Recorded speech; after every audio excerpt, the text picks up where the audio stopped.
Hello, Novak. Could I ask you about Aryna Sabalenka's comment suggesting that players could at some point boycott a Grand Slam over this prize money dispute?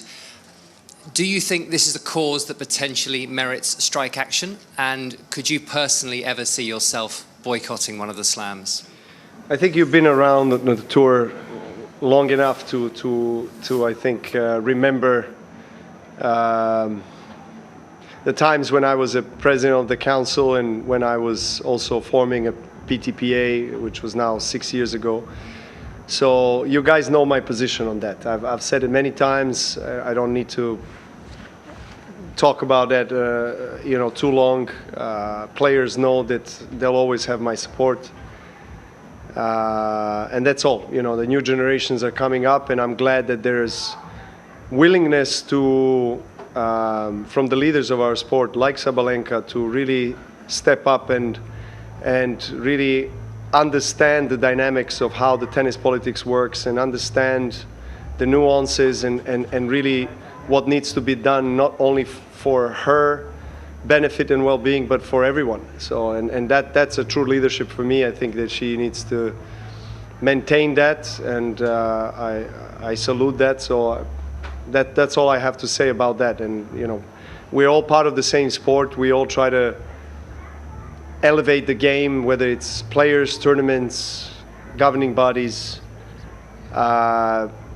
Unfortunately, oftentimes there's a conflict of interest that some people don't want to address, and I think that's where the players really have the power. And I'm always supportive of the stronger player position in the ecosystem.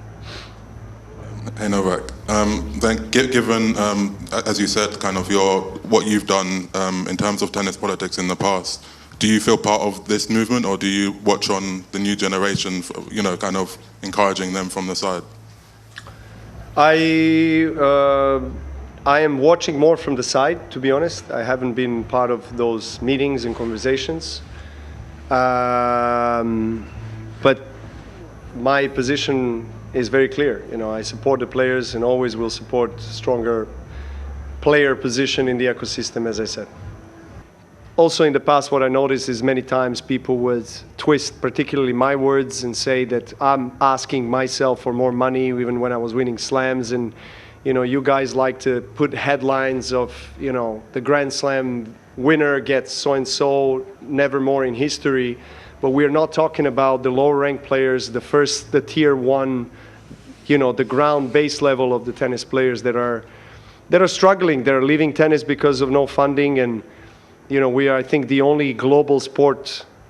If you see all the global sports, I think we're the only ones that are in this particular situation, where we don't have a certain financial say gains or guarantees for the lower ranked players. And if you count, I don't know if it changed since a few years, but we were within the PTPA back in the days counting and doing studies and investigating on how many players across men's and women's singles, doubles live out of this sport, and it's very, very, very, very small number.